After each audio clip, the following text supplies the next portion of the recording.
Hello, dear students. Good morning to all of you. Today is the lecture number 9 for class 11th and chapter is the law of motion. बेटे एक दो topic ही बच रहे हैं आपके इस chapter में, लेकिन बेटे सारे ही टॉपिक बहुत बहुत बहुत इंपॉर्टेंट है. Circular motion of A car on A level road means जब एक कार आपकी एक प्लेन रोड पर सर्कुलर मोशन में आती है यानी कर्व बनाती है तो उसके लिए मैक्सिमम सेफ स्पीड क्या होती है जिससे कि वो बिना स्लिप करे हुए एक कार वो आपकी टर्न हो जाए. तो उसके लिए हमें एक डायरेक्शन निकालना है.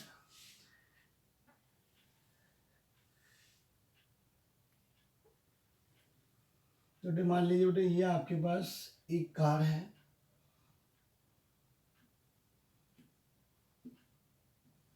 ये बेटे ये जो टायर्स हैं बेटे ये इसके इनर टायर्स हैं और ये जो टायर्स है बेटे इसके आउटर टायर्स हैं.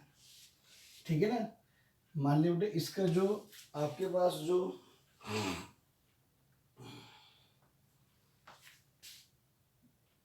जो इनर टायर की जो नॉर्मल रिएक्शन है वो बेटे मान लीजिए R1 है और जो आउटर टायर की जो रिएक्शन है वो R2 है.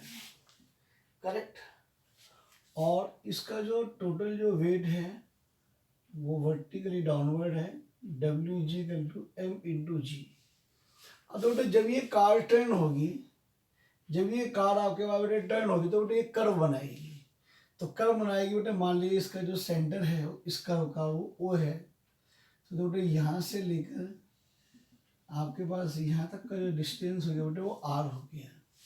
करेक्ट. तो बेटे मुझे सेफेस्ट स्पीड निकालनी है जिससे कि ये कार बेटा आपकी आसानी से टर्न हो जाए. ठीक है ना. तो बेटे जो स्मॉल m है, जो स्मॉल m है ये मास ऑफ कार है.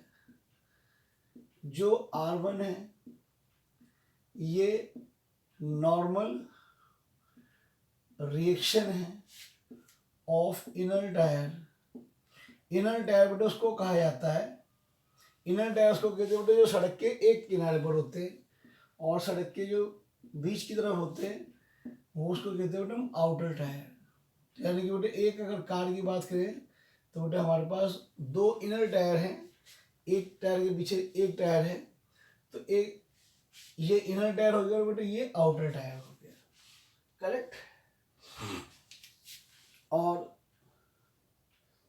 जो म्यू है वो कॉफिशेंट, जो म्यू है वो कॉफिशेंट ऑफ फ्रिक्शन है. म्यू क्या बेटा आपके पास कॉफिशेंट ऑफ फ्रिक्शन है.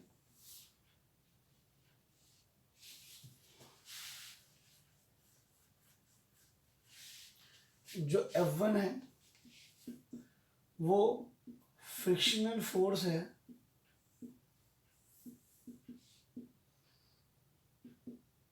इनर टायर के लिए.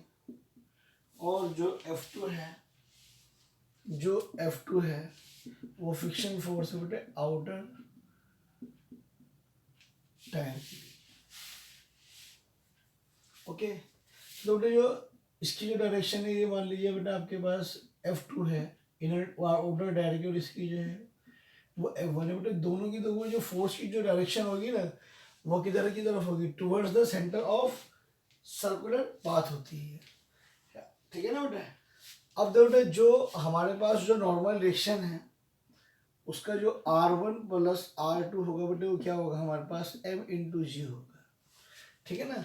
और जो फ्रिक्शन फोर्स है जो F1 है वो क्या होगा बेटे μR1 होगा.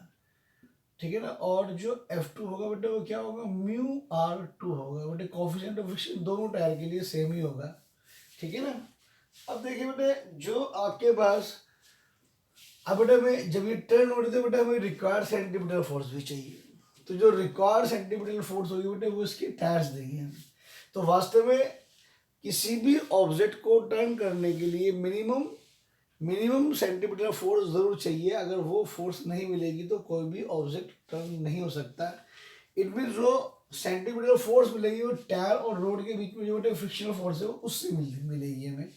तो जो सेंटीमीटर, जो रिक्वायर्ड सेंटीमीटर फोर्स है, जो रिक्वायर्ड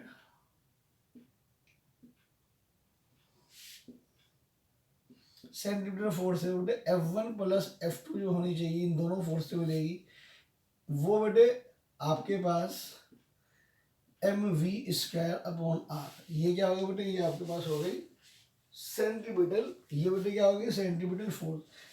यानी इन दोनों फोर्स का सम कम से कम सेंटीमीटर फोर्स के बराबर होना चाहिए या इससे ज्यादा होना चाहिए। जितना ज्यादा हो उतनी आसानी से टर्न कर जाएगी। तो बेटे F1 और F2 की बेटे वैल्यू हम यहाँ पे पुट करते हैं। सो μr1 प्लस μr2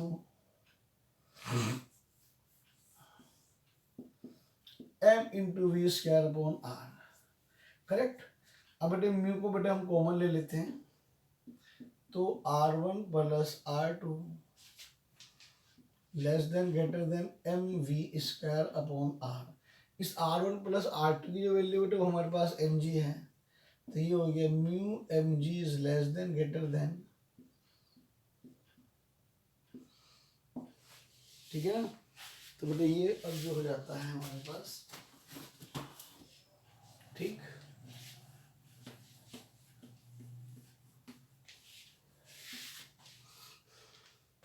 अब तो बेटा बचा क्या हमारे पास, म्यू जी इज v²/r, और बेटे इसको लिख सकते हैं हम v² is less than greater than mu R g. तो बेटे जो v आ जाता है,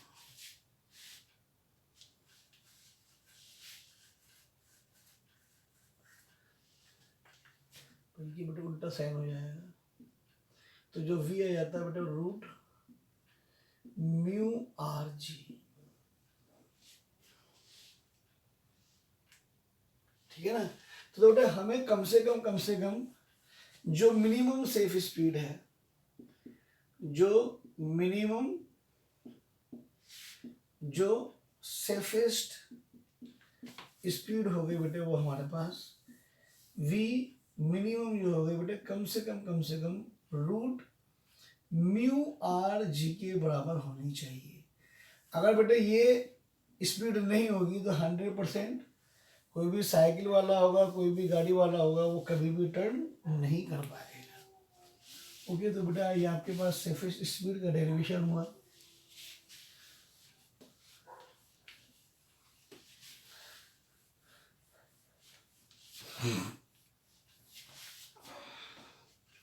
अब बेटे जो मोस्ट इंपोर्टेंट पार्ट आता है वो आपका क्या आता है, banking of road.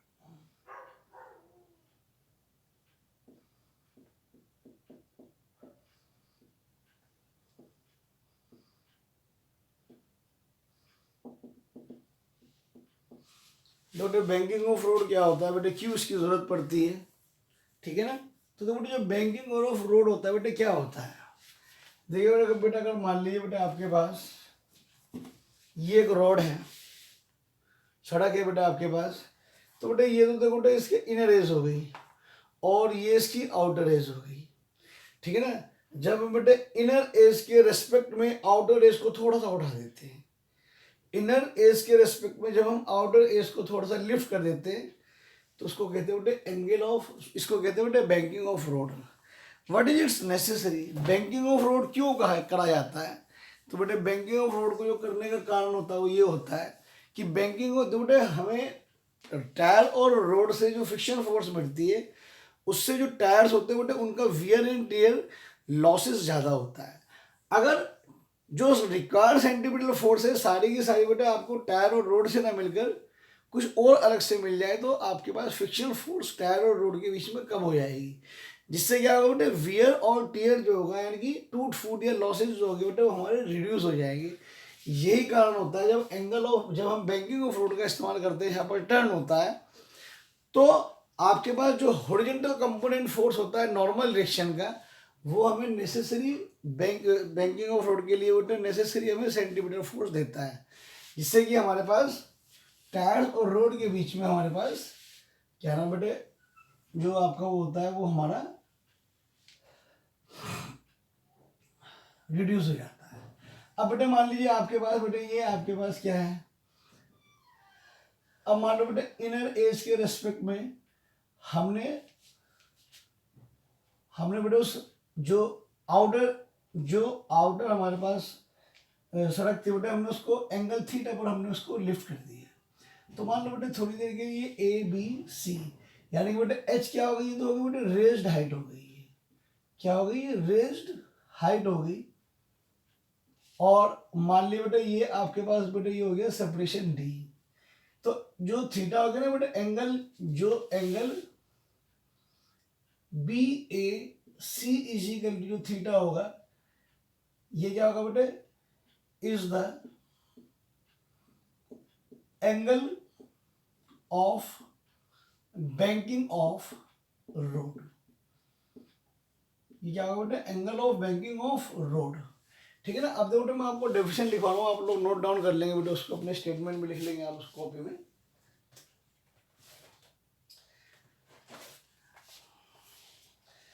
The process of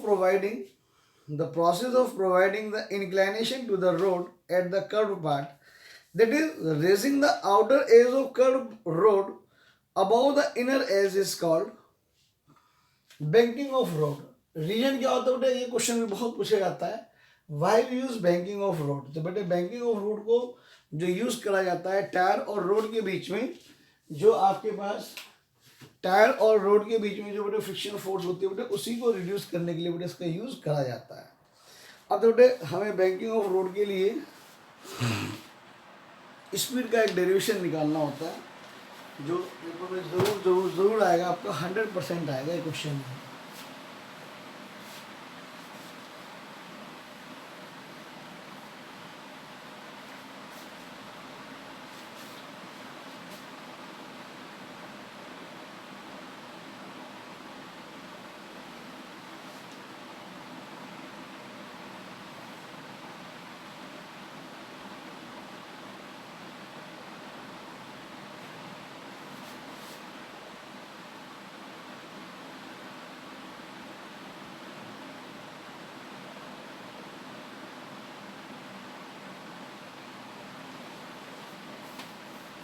तो बेटा हमारे पास मान लीजिए बेटे ये ए है और ये ओ है और ये हमारे पास बी है। तो बेटा इसका जो वेट होगा, ये बेटा हमारे पास कार हो गई, जो ए ओ बी जो थीटा बेटा हमारे पास angle of banking of road है। तो बेटा जो वेट होगा वो वर्टिकली डाउनवर्ड होता है, W equal to mg। Correct. तो बेटे देखो इस ओ बी के रेफरेंस बेटे ये आपके पास हो जाती है, ये इसकी नॉर्मल रिएक्शन हो जाती है। करेक्ट। अब देखो बेटे ये आपके पास हो गया थीटा। तो बेटे एक लाइन जो होती है बेटे ओ ए के पैरेलल बेटे मैं एक लाइन यहाँ से ड्रा कर लेता हूँ। करेक्ट। तो बेटे ये जो थीटा होगा, जो थीटा बेटे ये लाइन और ये लाइन एक दूसरे के पैरेलल हो गई, और आपके पास बेटे ये जो हो गया बेटे ट्रांसवर्सल का काम करेगा। तो बताओ बेटे ये एंगल थीटा हो गया या नहीं हो गया। करेक्ट। अब बेटे देखो अगर हम इसको ये कितना हो गया आपके पास थीटा हो गया।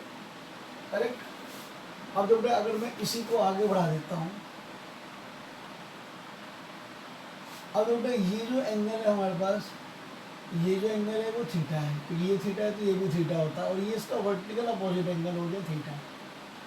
बस समझ में आ गया बेटा। अब आपके पास जो टोटल जो फ्रिक्शन फोर्स हो गई, बेटे फ्रिक्शन फोर्स इनर टायर की और आउटर टायर की बेटे एफ हो गई। ठीक है ना।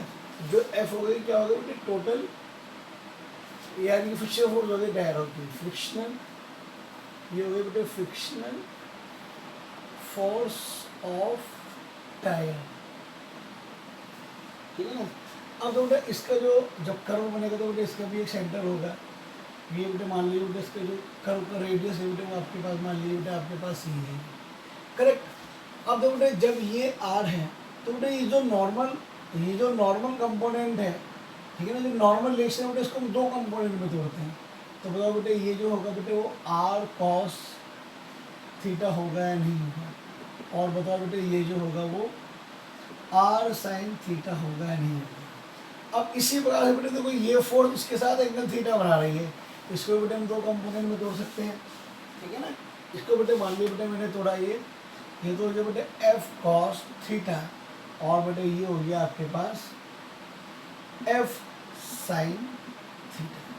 तो देखो जो इधर की तरफ जो फोर्स लग रही है टोटल कौन कौन सी लग रही है, r sine theta and f cos theta, और जो डाउनवर्ड फोर्स है वो डब्ल्यू और एफ साइन थीटा है, और जो अपवर्ड फोर्स है वो आर साइन, जो क्या बेटा वो r sine r cos theta हो गया आपके पास, करेक्ट। अब आपके पास क्या होगा बेटे, जो बेटे आउटर एज क्या होती है, जैसे नहर का मोड़ होता है, नहर का मोड़ जो होता है आप देखिए बेटे एक एंड जो होता है बेटे उसका थोड़ा सा नीचे की तरफ होता है, और जो आउटर एज तो होती है ना थोड़ी सी वो उठी हुई होती है, बेटे यही चीज़ वो सेम है आपके पास, ठीक है ना। और तो अब तो बेटे जो नेसेसरी सेंटीमीटर फोर्स मिलेगी हमें वो आर साइन थीटा और एफ कोस थीटा, ठीक ना। और आर कोस थीटा जो अपवर्ड फोर्स होगी वो डाउनवर्ड फोर्स के बराबर हो जाएगी, f sine theta plus m g के वो बराबर हो जाएगी, ठीक है ना। तो बेटे अगर हम बेटे इन सभी फोर्स को इक्वेट करते हैं, करेक्ट, तो बेटे जो आर साइन थीटा है प्लस एफ कॉस थीटा है, ये बेटा हमें required centimetre force m we square upon r, r तो बेटे रेडियस हो गया इसका और वी स्क्वायर की वेलोसिटी हो गई, और बेटे upward force is equal to downward force हो जाएगी। तो आपके पास बेटे देखो एम, इसको बेटे इक्वेशन नंबर 1 मान लीजिए, तो ये बेटे m g plus f sine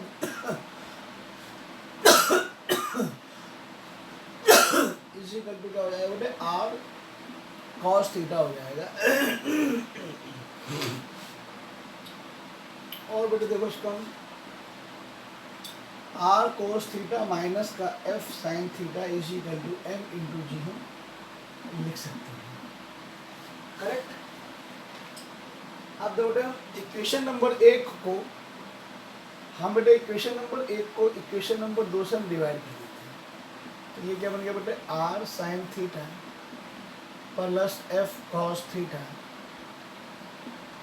upon R cos theta minus का F sine theta is equal to M we square upon R into,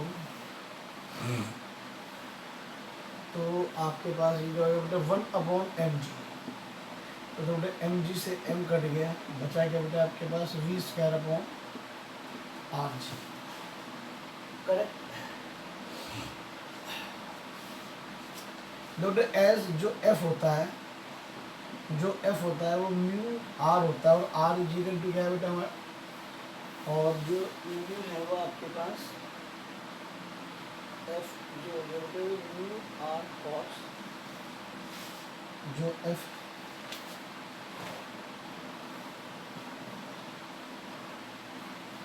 जो बेटे एफ जो हो गया बेटा म्यू आर हो गया, तो यहाँ पर बेटा हम पुट कर सकते हैं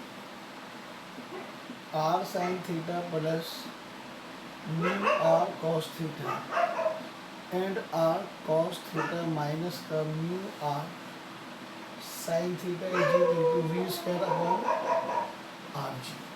अब बेटे यहाँ से हम लोग जो कॉमन ले रहे हैं वो आर कॉस थीटा कॉमन ले रहे हैं ऊपर से, तो देखो जब आर कॉस थीटा हम कॉमन लेंगे तो आर तो चला गया बेटे, यहाँ पे sine theta upon cos theta जो बन जाएगा वो टेन थीटा बन जाएगा, और यहाँ पर जो रहेगा बेटे क्या बचेगा सिर्फ म्यू आर बच जाएगा। इसी प्रकार से बेटा अगर यहाँ पर मैं आर कॉस थीटा को कॉमन निकालता हूँ तो यहाँ पर 1 minus mu tan theta is equal to we square upon are g बन जाता है बेटे, ये इससे कट जाता है, करेक्ट। तो देखो बेटे जो यहाँ के बाद जो बचता है बेटा हमारे पास, चलो थोड़ा सा यहाँ पर आ जाते हैं, तो बेटे वी स्क्वायर को बेटे अगर मैं अलग करता हूँ तो आर जी तो बेटे कोस मल्टीप्लाई में बेटे यहाँ पर आ जाता है, और ये बन जाता है बेटे mu r plus tan theta upon 1 minus mu tan theta. और बेटा अगर मैं इसका रूट ले लूँ, अगर हम इसका रूट ले लेते हैं तो आर तो कॉमन आएगा हमारे पास, ठीक है ना। अगर बेटा मैं इसका रूट ले लूँ तो ये बन जाता है बेटा R G mu plus tan theta upon 1 minus mu tan theta. तो बेटे ये मेरे पास एक स्पीड का डेरिवेशन आ जाता है बेटे इसके लिए, जब एक कार जो होती है बेटे मोशन में आती है सर्कुलर में for the banking of road के लिए। अब बेटे अगर मान लीजिए if we neglect force of friction between tyre and road. अगर बेटे ये मान लिया जाए बेटे टायर और रोड के बीच में फ्रिक्शन नहीं है तो बेटे कोफिशिएंट ऑफ फ्रिक्शन की वैल्यू क्या हो जाएगी आपके पास 0 हो जाएगी। अब बेटे अगर मैं इसकी वैल्यू को 0 पुट करता हूँ तो आपके पास v क्या बचेगा भाई, आर जी बचा बेटे, ठीक है ना, आर जी बचा और म्यू तो बेटा आपके पास खत्म हो जाएगा, ये तो 0 प्लस टेन थीटा बचेगा, इधर सिर्फ 1 माइनस 0 बचेगा, तो क्या बचेगा v इजिकल टू जो बचेगा बेटा आपके पास सिर्फ root r g tan theta बनेगा। और बेटा अगर हम दोनों तरफ का स्क्वायर कर दें तो ये बन जाएगा v square equal to r g tan theta, और टेन थीटा बेटे क्या हो जाएगा वी स्क्वायर अपॉन देखो बेटे फॉर न्यूमेरिकल्स, जो न्यूमेरिकल्स के लिए बहुत काम में आएगा आपको। बेटे न्यूमेरिकल बेटे मैंने आपको बताया था ये आपके पास ये है, और ये अगर मान लीजिए बेटा आपके पास ये है, और ये वर्टिकल हाइट है, और ये जो थीटा है बेटे एंगल ऑफ बैंकिंग है, ये मान लीजिए बेटे ए है और ये ओ बी है, जो ए बी की जो वर्टिकल है जो आउटर एज की जो हाइट है वो एच है, और बेटे ये आपके पास जो है रोड के इनर और रोड और आउटर रोड के बीच में सेपरेशन डी है। तो बेटे tan theta in right angle triangle अगर मैं ए ओ बी में यूज़ करता हूँ तो बेटे tan theta is equal to h upon d. तो बेटे ये भी टेन थीटा और ये भी टेन थीटा, तो बेटे यहाँ से रिलेशन निकल कर आता है h upon d is equal to we square upon are g. तो देखो बेटे ये न्यूमेरिकल के लिए बहुत इम्पोर्टेंट है, most important for numericals, numericals के लिए बेटे बहुत इम्पोर्टेंट पार्ट है। तो बेटे ऑलमोस्ट ये जो चैप्टर है ये थ्योरी के हिसाब से बेटे सारा चैप्टर आपके पास खत्म हो जाता है। नेक्स्ट लेक्चर बेटे मैं आपको जो पढ़ाऊँगा वर्क एंड एनर्जी वाला पार्ट पढ़ाना शुरू करेंगे। Okay, thank you.